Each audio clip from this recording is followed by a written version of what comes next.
what's taking place, and we're here to learn, we're here to hear, and let's just, shall we, let's thank our speaker, Andy, for giving up his precious time being with us. So welcome, Andy, and we're over to you now for you to share. Thanks so much for being with us. Morning. Thanks so much, Stuart. Can you all hear me okay? You got me. Splendid, splendid. Well, it's such a privilege. Thank you so much for your kind welcome, Stuart. It's such a privilege to be with you this morning. I've been really looking forward to this time. It's been a tough lockdown for the Flannagan family. You're not seeing that in my vest. You're seeing the unvarnished man at the bottom of the garden this morning, I'm afraid. I've just had surgery on my right knee. Just had my anterior cruciate ligament reconstructed, having been shoved over by a guy playing touch rugby, of all things. And the knee's okay, but I've had various post-operative complications. And also during lockdown, our beautiful daughter, Jubilee, it was an awful accident whereby she got a thorn in her eye, which punctured her lens, and she's had to have a couple of surgeries. And so we've been fully locked down. She hasn't been out of the house for 14 weeks, not even out the front door. And so it's been a particularly challenge. Throw in the challenges of being around hospital in this COVID season, and it's been a challenging time, and some of those challenges continue. But I've really known the truth of Psalm 142 and the power of that. You know, those incredible verses where it says, you know, to you I tell my trouble, to you I cry aloud, to you I pour out my complaint. You know, you are my refuge, and I'm here to give testimony to that God and that incredible power that has carried us through these last few weeks and months, and who I see carrying through. You know, Stuart mentioned some inside information about the world of politics, and it is fascinating what is going on. We've now had a whole season where it is not normal. And the only way I can describe this season is what it's most like in terms of the text messages that I'm getting from politicians, in terms of the phone calls I'm getting from politicians. It's very like the week after Joe Cox was so tragically murdered in 2016. When you were getting messages, and I was hearing messages from people who I would not normally get messages from, people who were crying out for answers, people for whom, you know, many people involved in politics, things have gone pretty well in their lives. They're kind of, you know, the high achieving lot, the head boys and the head girls of this world, and things have mostly gone in their favor, or that very few job interviews they haven't managed to get. And when things go wrong and when things are uncontrollable, and I'm sure many of us have experienced this during this pandemic season, when those things go wrong and we realize that we're not the masters of the universe, when we realize, especially folks who have grown up in sort of middle class contexts where you've got the resources to be able to control your environment, and we become very schooled and good at controlling our environment, when folks in fact who have a responsibility to think about those things for other people, when those folks then come across things that they can't control, there is a vulnerability that appears for the first time in a long time. And so I am having conversations and pastoral conversations very similar to the opportunities and the wildness of what was being expressed back in 2016 in those weeks after Joe Cox was murdered, when people were crying out for answers. So please pray for us in our work with Christians in politics. It's a time of incredible opportunity where leaders are asking questions in a way that they were never asking questions before. And as you heard from the Love Your Neighbor information, you know, they are realizing that the church has many of the answers to these questions. And so do pray for us. I don't want to just constrict what I feel like the stuff God's put on my heart to share this morning is not just constricted to politics, but it certainly involves some of the work in and around politics. I just wanted to bring you a blessing. All of my friends who are involved in church leadership, this has not been a season of putting your feet up.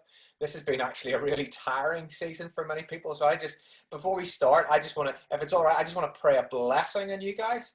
I want to pray a blessing on the exhaustive work. I'm sure so many of you have known people in your congregations who have been really struggling during this time, and the pastoral effort and the time of learning. We've all been learning new skills, becoming video editors and becoming Zoomers and doing all these things that have taken a lot of energy, not to mention the energy and the effort that it now takes to think about how to reopen buildings safely and how to continue doing some of the mission work we've been doing safely. That is huge stress and huge effort and huge stretching. And I think we shouldn't minimize that. I think to be looking after our own mental and spiritual health, we need to be realizing that this is a tough season, that we need to be telling our trouble to God, that we need to be reaching out for new resource beyond what we normally need. So I just want to stop before we do anything more and just pray for us all just now. Is that okay?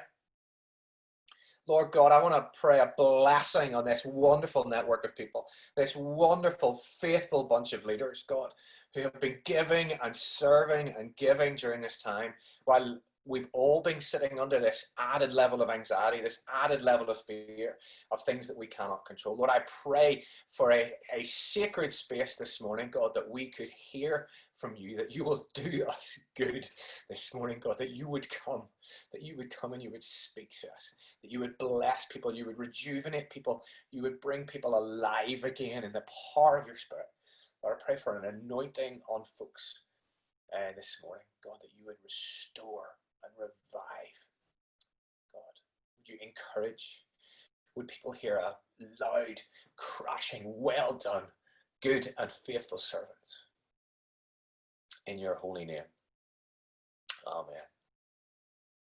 Amen. Folks, I have my chat box open. And so we've got a bit of time this morning, which means I am happy to be waylaid and distracted and for you to interject. I will not feel that that is being rude in any shape or form. If there's a question or a rotten tomato of heresy that you want to throw at me, or just a question or something to share that would help me understand a little bit more about your context, that means I could be that more specific and that more helpful in what I'm saying, please drop it in the chat box and I will do my best when I spot it to speak. I want to be organized and organic. I want to be spontaneous and strategic at the same time. So please do feel free to do that. I want to read a little bit of scripture to start, which has blown me away in recent weeks. I'm not going to tell you where it is for intentional reasons, but there is an incredible verse in the New Testament where it says that Jesus knew that the Father had put all things under his power, or power, as you guys might say, power for me. But Jesus knew that the Father had put all things under his power and that he had come from God and was returning to God. Jesus knew that the Father had put all things under his power and that he had come from God and was returning to God. What an incredible realization. What an incredible moment of seeing that all things were under his power. We're going to watch a video in a moment that actually explains a little bit more of how all things were wrapped up in him, all things through him, for him, all things. Now, I think if I had that right realization, I think if I had that moment, Jesus knew that the Father had put all things under his power and that he had come from God and was returning to God. I guess my involvement in politics means that I see some of the glories of it, but I also see some of the pain of it and some of the disastrous ego and tribalism. And I think if I knew I had that power, I'd want to do some damage right now. I'd want to make some change. I'd want to do something with that power. If I was realizing that all things were under my power, I would want to bash some heads together. There are a lot of things that I would want to change. There are a lot of things in the global economic system that I would want to change. I would want to get on the case if I realized I had that power. It's an incredible thought that Jesus, this divine man, knew that he had that power. And in that context, where he had a bunch of people crying out for change and crying out for revolution, how tempting would it be to use that? But that second half of that verse is mind-blowing. Jesus knew that the Father had put all things under his power and that he had come from God and was returning from God. So he got up from the meal, took off his outer clothing and wrapped a towel around his waist. That's in John chapter 13. So, realizing this extreme power, this all-encompassing power, this sovereign power, he gets up from the meal, took off his outer clothing, and wrapped a towel around his waist. And we know the rest of that story. How, as leaders, do we model that incredible ability to be vulnerable, to serve, to give away the power that's been given to us? And the strong theme that I wanted to come through this morning is that of the gathered and the dispersed. The stuff that we've been learning during this COVID season of what is possible in the dispersed and what happens when our grip on the gathered is let go, because some of the power we have as church leaders, as those who lead congregations, as those who lead missions, is the power of gathering people and the power of being able to lead people and the power of communicating, the power of influencing in that gathered context. And here we have Jesus giving away some of that power, intentionally laying it down. And we know all the other passages about when he did that and where he did that and how he chose sacrifice, the path of sacrifice, the path of surrender. Not my will, but your will. All through this COVID season, I have been coming to realize that as a human race, we are designed for surrender. We are designed for surrender. We are not designed for control. We are actually designed for surrender. We are at our most fruitful. We are at our happiest. We are at our most peaceful when we are surrendered. We are designed for surrender. But what does that mean for us as leaders? Practically, we are designed for surrender, to let go of things, to allow things to disperse, to release people. What does that actually look like for us? And I'm really not thinking that I need to teach you guys very much this morning. It's been so inspiring to watch the work and to interact with Joy Blundell in and around all the GLX work and the ground level exchange work, and how you're passionately trying to push people out into the spheres and support them and release them there. I guess what I bring this morning is both from the world of music and arts that I'm involved in and the world of politics, some hopefully practical stuff as to how we actually meaningfully do that dispersed thing, and how we actually get the balance right between the gathered and the dispersed. How can we as leaders make good on what we say? How do we actually help our ecclesiology catch up with our missiology and our theology? What we say we believed about the gathered and dispersed, what we say we believe about where the priorities are in church and about releasing people, but how do we actually make good on that in our systems and structures, where our money goes, where our staffing goes, where our resourcing goes, where our time goes as leaders? How do we actually make good on that? And I guess in both the spheres of politics and the arts and music, and being involved in church leadership, I guess there's some learning that I feel is a little bit useful that might help us along the road on that front. But before I say anything more, I want to show you a little video that sets a little bit more context for this sense of all of creation being under his rule and reign, and therefore our desire to see all of transformation, all of creation transformed.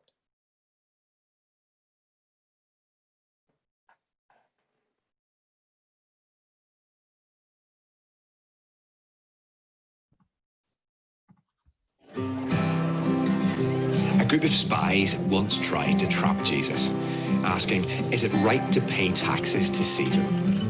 In other words, are you a revolutionary, opposed to Roman rule, or are you a compromiser, supporting Roman rule? He refuses to be tricked into giving a simplistic answer, and instead asks for a coin, asks his own question, and then famously declares, "Render unto Caesar what is Caesar's, and render unto God what is God's." Now, we hear those words with our Western mindsets and think, easy. Let Caesar look after all the practical, logistical, political stuff, and let God and his people get on with all the spiritual stuff. The Sunday morning stuff, prayers, hymns, invisible things, that's God's turf. Taxation, roads, healthcare, that's Caesar's turf. How convenient to have that separation. None of that awkward mixing of religion and politics. But for those listening to Jesus in the first century, there's not a chance they would have heard Jesus' statement that way. For the Hebrews, body, soul, and spirit were not separate entities. Life was one. For example, the temple wasn't just a place where you worshipped. It was a civic centre, looking after many aspects of communal life. For the Hebrews, their religious leaders were also their political leaders. So when we talk about what is God's and what is Caesar's, we're not talking about two separate realms where God has jurisdiction in the sacred and Caesar has jurisdiction in the secular. It's not like this. It's more like this. Caesar has a small delegated area of authority within the context of God's overall authority. He is the supreme creator who is reconciling all things in heaven and earth to himself. Jesus reiterated this when he told Pilate that he would have no authority unless it had been given you from above. Note that he doesn't dispute that Pilate has real authority, but he reminds him where it comes from. So God has an opinion on everything, including taxes, because he is in authority over all of it. As the ex-Dutch Prime Minister and theologian Abraham Kuyper said, there is not one square inch of creation over which the Lord Christ does not cry, "It is mine."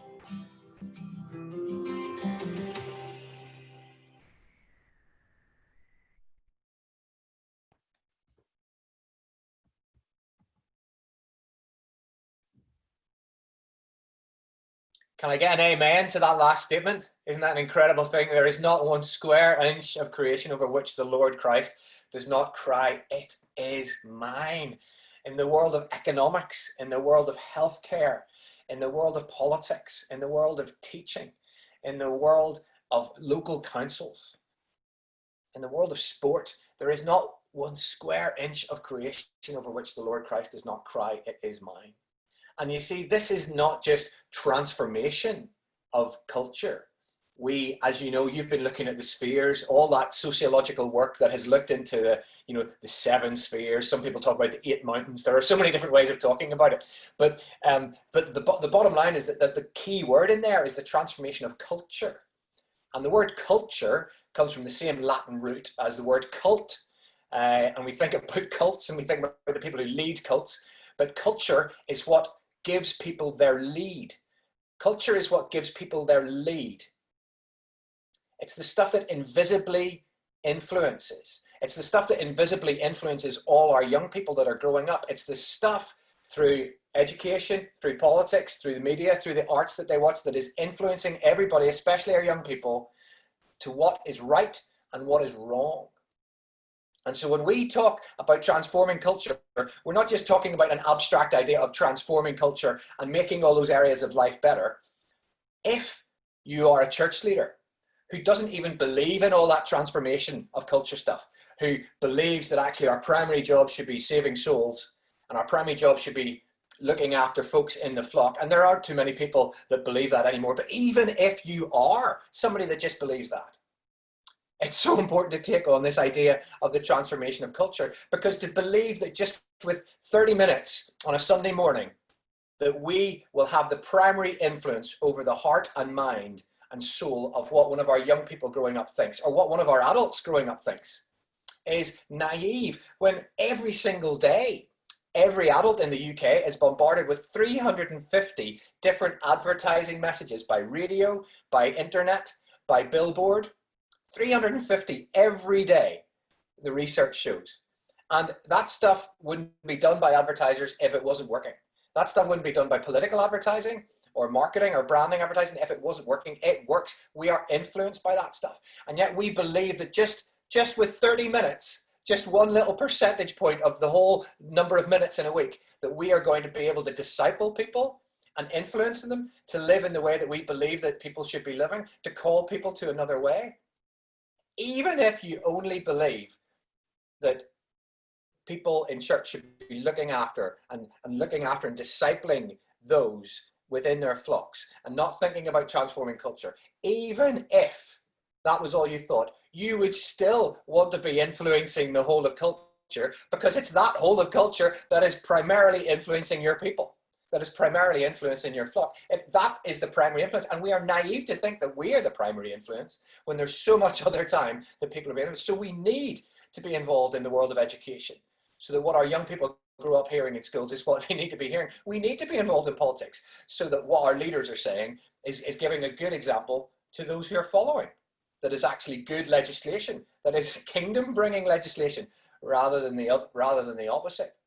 It's absolutely key for us to be involved in all these areas, even if all we're thinking about is our people being looked after. And thankfully, with our broadened kingdom eschatology and theology these days, we actually do desire the transformation of all society. We desire the transformation of all of us. And, in the glorious way that John Stott put it, he said, we're crazy to think that if we just make more Christians, we will make culture better. Because if we just make more Christians who are only concerned about making more Christians, then those Christians will never actually care about society. We disciple people to be like we are. That will only produce more Christians that also just care about making more Christians. John Stott said, we have to be those who care about seeing people come to faith and being that transformative, antiseptic salt and light in society, because we will then disciple people who also think that way, and there will be then a multiplication and a spread and a wonderful explosion of kingdom values.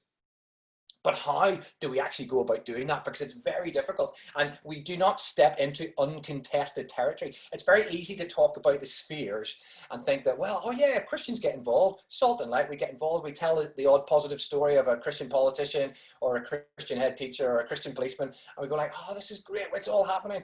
But what we don't realize is that this is not uncontested territory. There are principalities and powers, both speaking in the terms of the actually invisible powers, but also in terms of structural invisible powers, some structural sin and injustice. We've been thinking about this a lot recently, that actually have a huge bearing.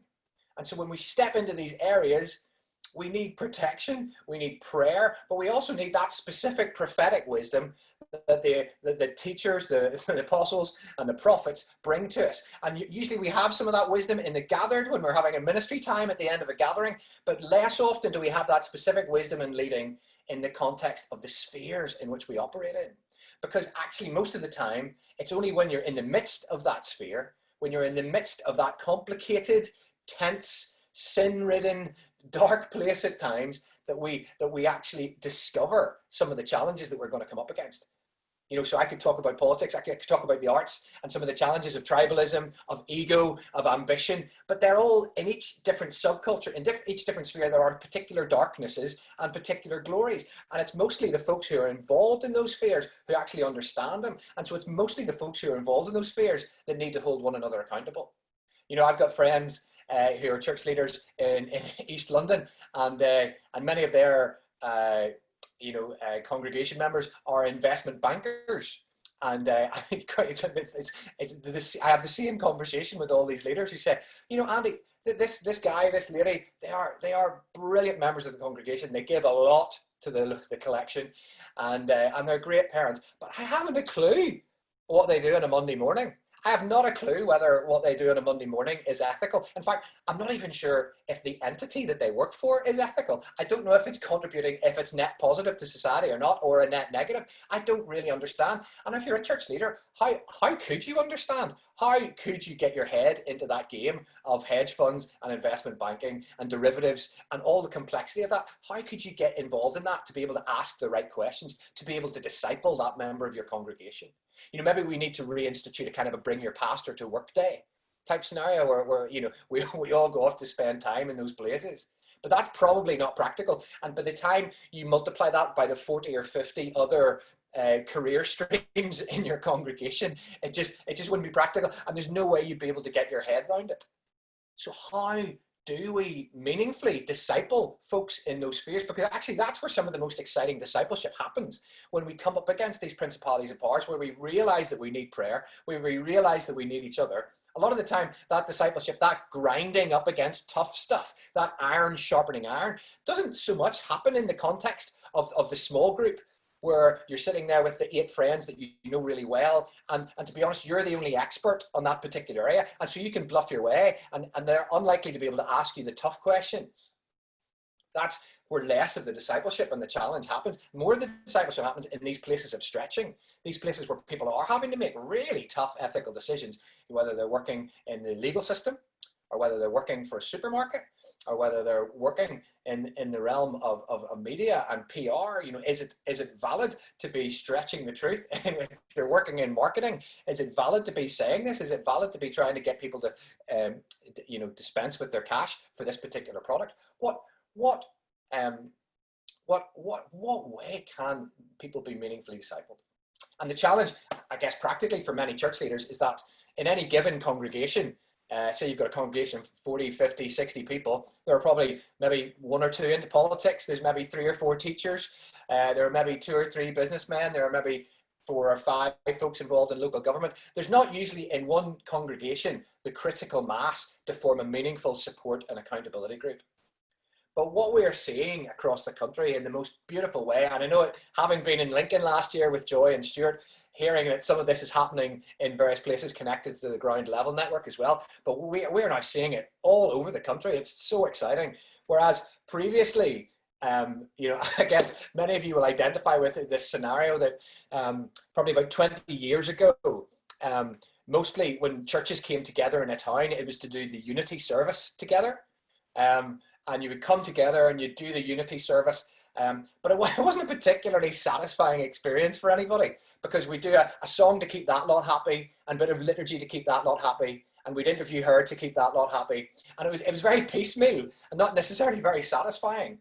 But in the last sort of 20-25 years, as those same 15 churches in the town have come together, not just to meet, but have come together in mission, those relationships that have been formed are actually bringing unity, because people are finding their unity where it was always meant to be found in the first place, in mission, in sharing and doing things together. Folks who are running youth work things together, who are running food banks together, who are doing healing on the streets together, who are coming together in mission, combining the resources, and relationship is being built.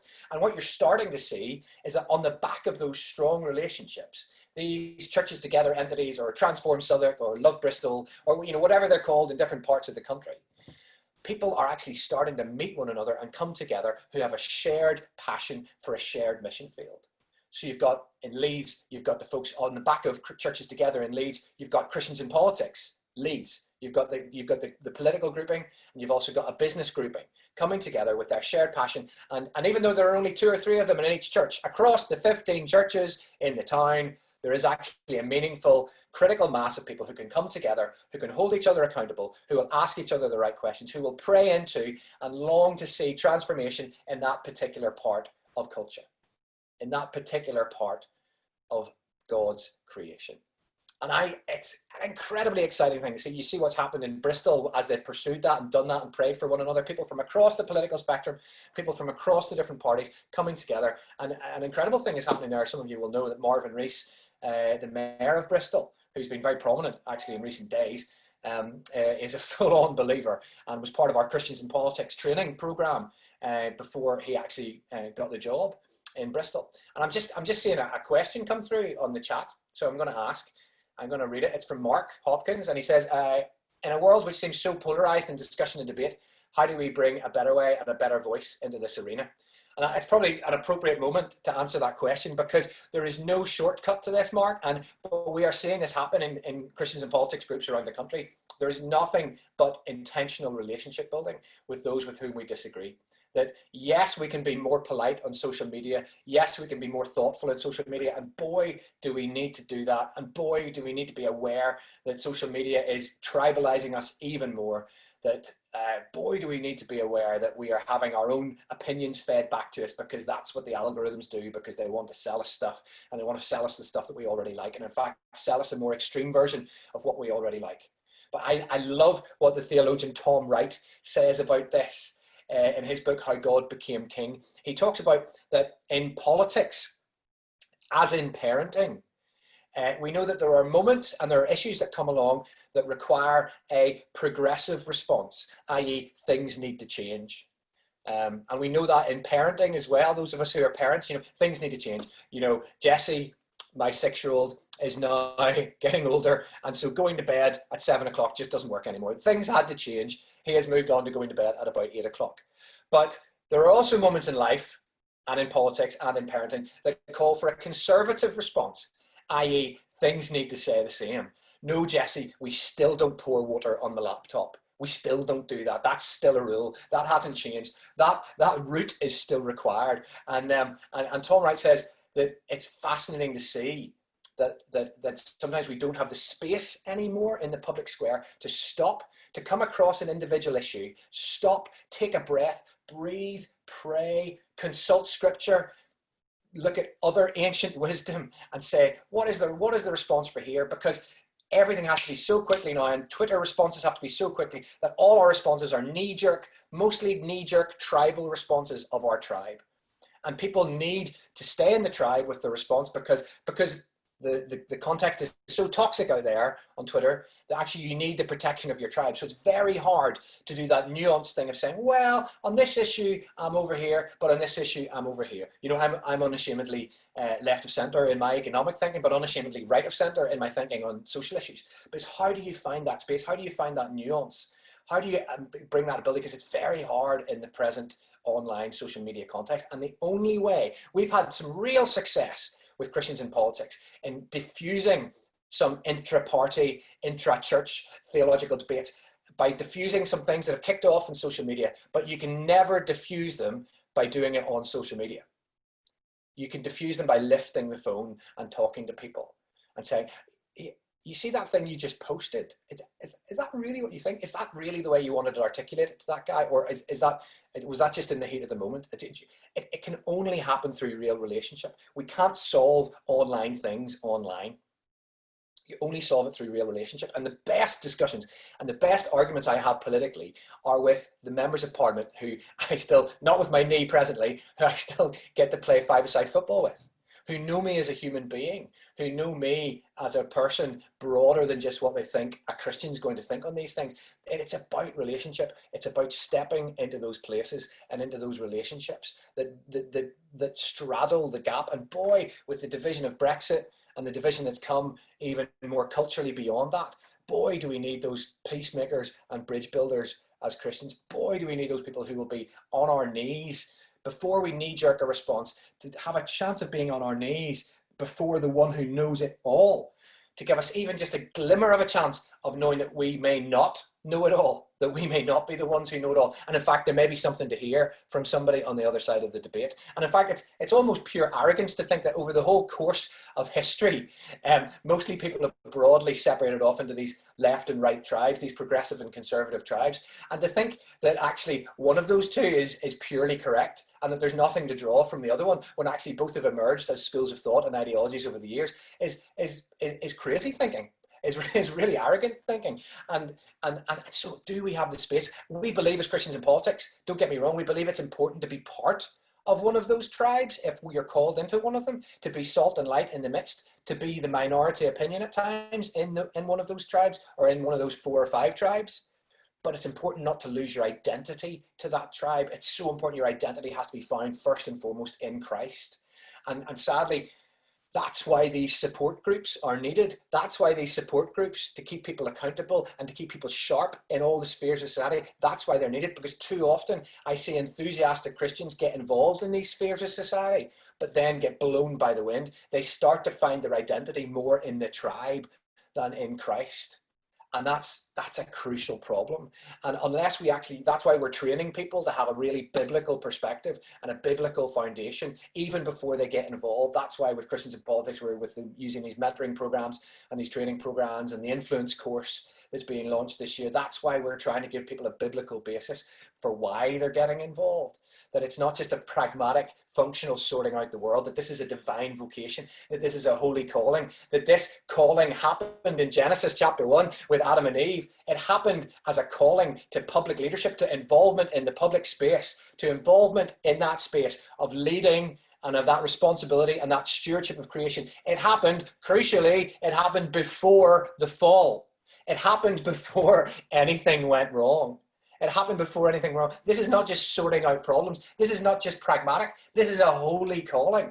It would appear that even perfection needs managed. And I know Stuart knows that from the Ground Level Network, that even perfection needs managed, you know, and that was true back before the fall, but it's also true in the future. At the end of all things, we are promised that we will be ruling and reigning with him forever. It would appear that even then there is still some management and ruling and reigning that's needed. And so what we're doing now, being called into the spheres, being called into public life, it's just an apprenticeship. It's a shadowing of what was going on back in Eden, but it's an apprenticeship for what we'll be doing forever.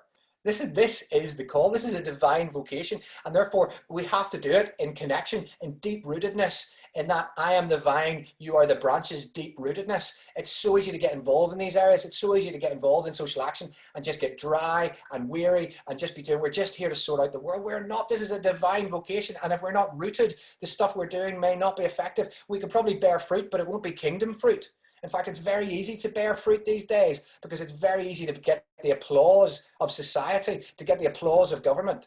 by doing stuff that looks good, that seems good, but it may not be what we're called to. It may not be our divine vocation. It may be, but it may not be. We have to stay rooted so that our fruit, our fruit has to come from him. It's very easy to produce stuff that's just blackberries and not grapes. It's so easy to do it.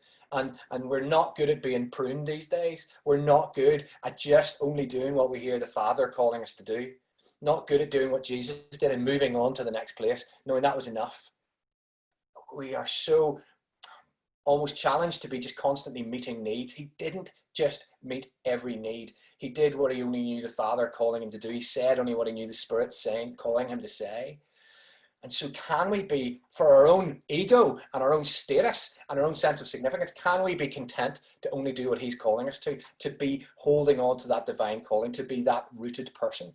Because the folks who I see succeeding in the political world are the folks who keep that deep connection with the Father, and the folks who just go to all the right meetings, write for all the right websites, write to all the right blogs. They're the ones emailing me saying, Andy, it's not working. What's going on? And it's because we use classically, even I use in my work in Christians and politics, we use the example of people like Daniel, Esther, Joseph, all these great heroes of the faith who got politically involved, even the story of Elijah and Obadiah that we're about to watch. But, you know, in every single one of those stories, there was quite ridiculous supernatural occurrences going on to actually put those people in that place of favor. And if we are getting disconnected from our God so that we're not experiencing what he might be saying in the supernatural, what we might be seeing or hearing in a dream, what word the prophet might be bringing to us, then we are going to be missing out on a lot of the opportunities that he will give us in those spheres and in those streams. I'm going to show you the next video, thinking about influence and thinking about relationship. This is the influence video. Is that okay, Jason? Thanks so much.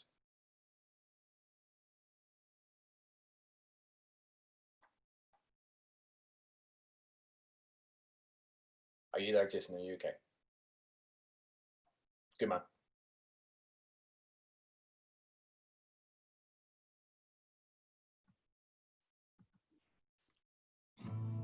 How much do you know about Obadiah? If you're anything like me, not very much. That's because he worked behind the scenes. You could say he was the sound guy to Elijah's worship leader. Just kick it off again there, if that's all right. Just start again. Thanks, man. How much do you know about Obadiah? If you're anything like me, not very much. That's because he worked behind the scenes. You could say he was the sound guy to Elijah's worship leader. King Ahab has been leading Israel astray, dabbling with other gods, and Elijah is told to challenge him. But Elijah doesn't just rant about this dysfunctional political leadership from the desert, screaming into the ether on social media and drumming up signatures for his "Down with Baal" petition. Instead, he seeks a connection with an actual human being. Obadiah managed Ahab's palace and affairs, and it couldn't have been easy for this God-fearing civil servant to be present at the heart of a regime that was doing such damage to God's honour. But he stayed. He was faithful. Then, at the right moment, he meets Elijah and is perfectly placed to broker a very unlikely meeting. The distant is brought close. So the rap battle to end all rap battles takes place on Mount Carmel. The prophets of Baal suffer total humiliation, and an impossible bonfire that even Bear Grylls couldn't have managed leaves a lasting impact on the consciousness of the people of Israel. But it wouldn't have happened without the event management skills of Obadiah. It's as important to be holding the clipboard as it is to be holding the microphone. Elijah constantly confronted King Ahab from outside the court. We need brave people like him, but less of us are working on the inside, like Obadiah. We need more brave people like him. Let's face it, it's much more exciting to see altars burst into flames than to be forwarding emails around government departments. Elijah gets to be the hero of Sunday school stories. Obadiah, not so much. We can refine our message until it's perfect, then pump it out with every piece of technology we can find. But if we don't connect with any real people who are willing to listen, it may not bear the fruit that it could. The difference between noise and influence is relationship. If the very nature of God is a set of relationships, could it be true that the kingdom of God never moves faster than the speed of relationships? We live in a noisy world. So much information, but not much wisdom. How do we filter it? How do we work out which words to believe? We believe what's said by the people we know and trust. So wouldn't it be better if people were hearing our message from people that they know and trust? Making noise helps us feel better, but it may not be so great for the rest of the world. Noise makes you move away from something. Relationship draws you closer to someone. Do we just want to feel like we've done our duty, or do we want to have real influence? If so, we need to do the hard yards of relationship building. It may not be fast and it may not be pretty, but we will learn and be transformed in the process. And it may just lead to moments when impossible and beautiful things cause everyone to stop and stare and say, "The Lord, He is God."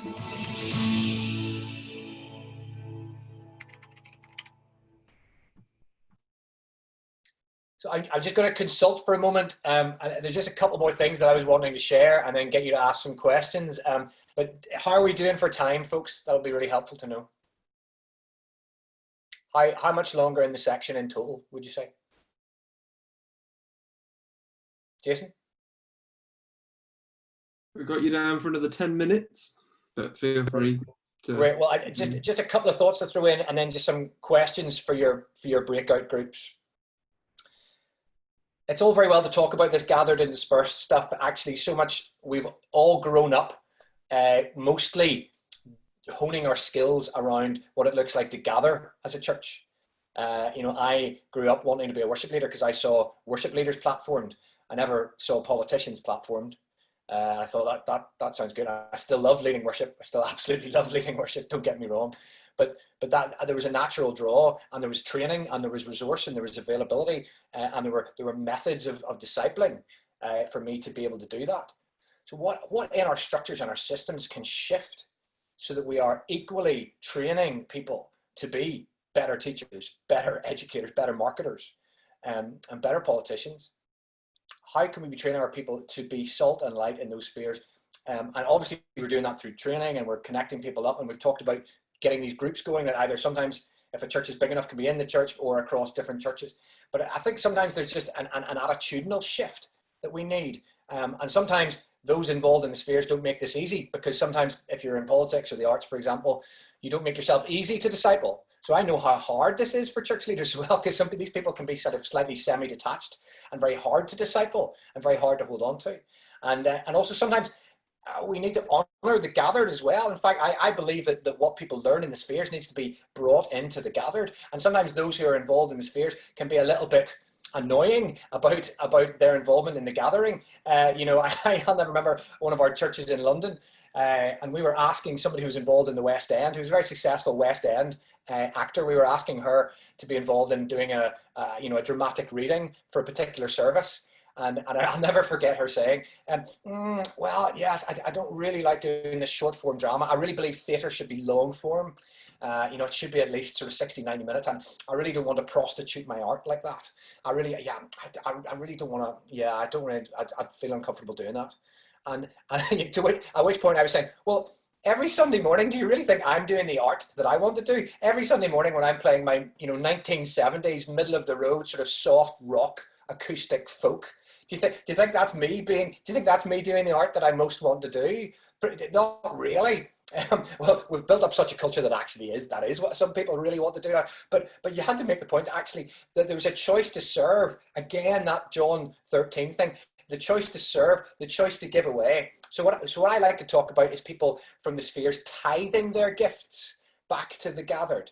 That actually, the last thing we want, I've been in too many churches where the really talented theatrical person is spending all their time doing the wonderful church pantomime or the big church theatrical, evangelistic event. And therefore, all their energy is sucked into the gathered, and they're not actually out there in the real world. I mean, the number of emails I get per week from young men asking me, Andy, how do I get involved in worship?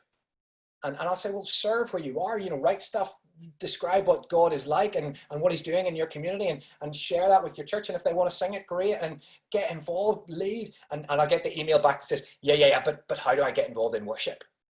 And, you know, and it's quite clear what they mean is, how do I play songs in front of thousands of people and get my songs recorded?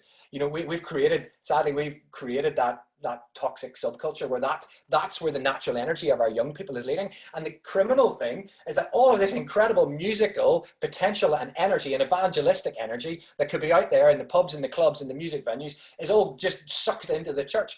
And that's this disastrous, I guess, balance that we haven't got right between the gathered and the dispersed. But I think the way that you make sure it doesn't tip the other way is by talking about tithing. So saying to those musicians, well, tithe your art, tithe your accounting skills to the gathered, because we do have to gather, and because we do need to come together, and we need some organization, and, you know, institutions need some organization. So tithe, but we really want to release you so that the majority of your skill and your God-given gift and talent is out there, and show us and tell us how we can support you out there. And I know that's what you guys are doing. So I wanted to, in breakout groups, we've just got a little bit of time now to ask some fairly searching questions that speak to us. Look around the questions, see which ones, you don't have to answer them all, but just see which ones kind of put a little bit of a kind of a prod and a poke. They're intentionally provocative, and I only ask them because they're the questions that provoke me. They're not meaning to point a finger, but see which ones really kind of poke and provoke, and see where you get to, and I'll see you again in about 10 minutes. Is that okay? Thanks, Andy. So I'll put you all into groups now, and then you should see the questions pop up, okay?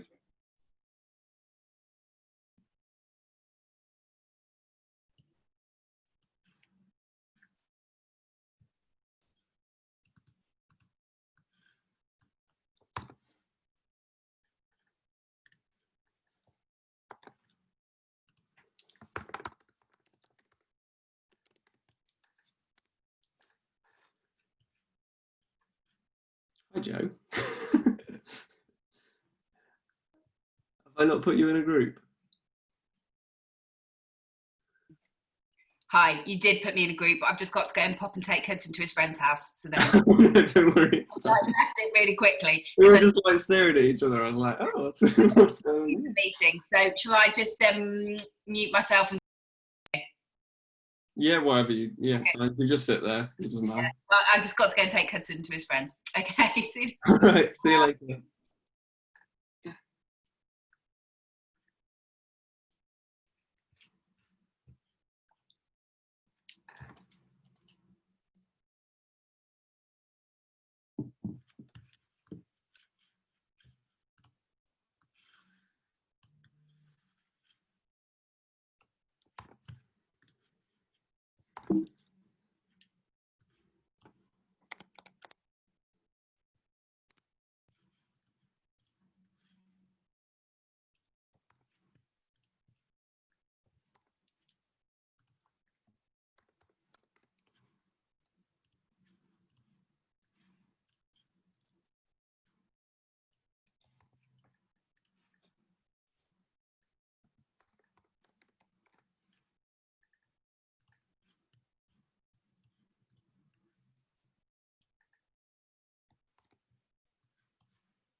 Hello, everyone should start popping back up now.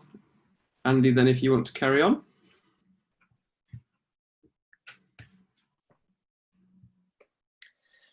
Great, folks. Thanks for taking the time. I certainly enjoyed eavesdropping on a brilliant discussion in our breakout group. Fascinating to think of. I'm really glad so many of you touched on that question in and around COVID this season, and how that has maybe changed some of our attitude to gathering and scattering, and gathering and being dispersed. And I guess I'd love you, going away from this morning, to think about what practical steps you could take that mean your resourcing, your staffing, your time is better balanced between the gathered and the dispersed, and how we can specifically, and not just occasionally, not just when there's a pastoral crisis, but how can we specifically, strategically support those folks and sharpen those folks with a gospel precision that are active in those cultures, in those subcultures that we long to see transformed. But to be honest, they won't be transformed unless our people involved in them are sharpened, that they're meeting with other people who understand that world. Encourage them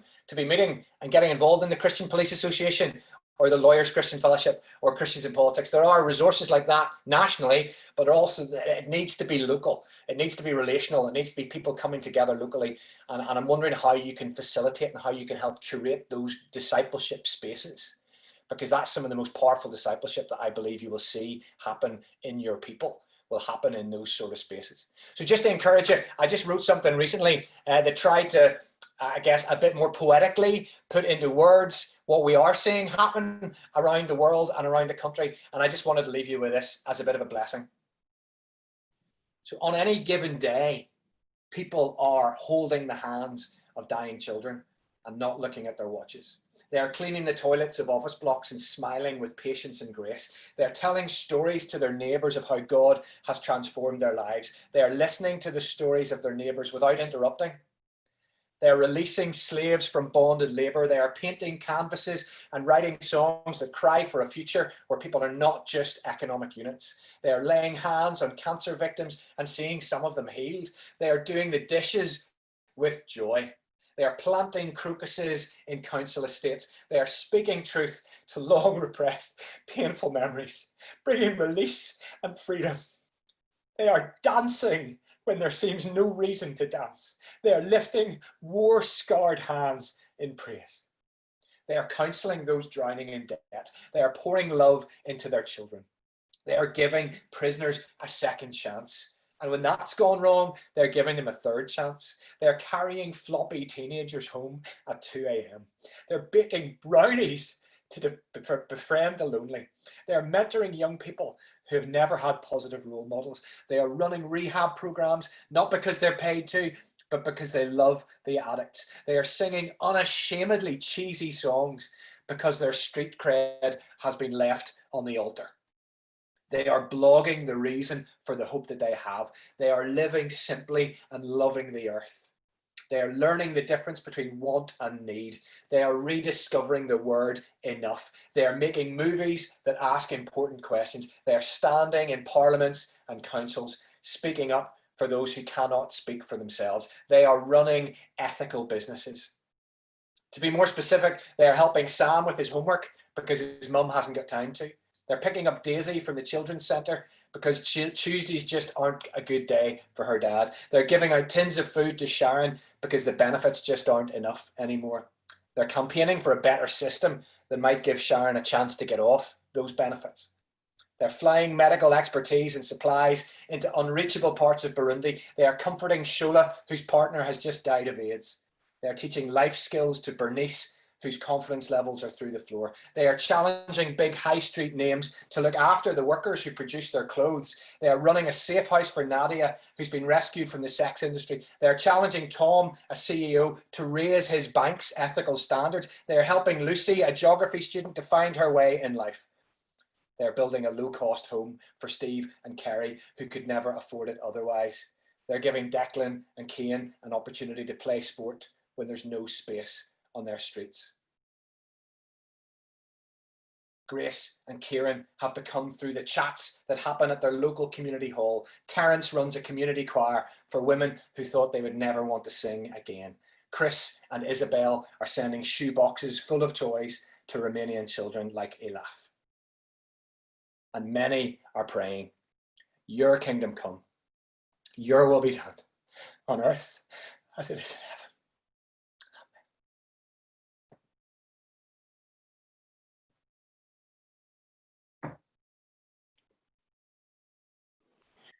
Great, thank you, Andy. What a fabulous time we've had together. Why don't we just do some virtual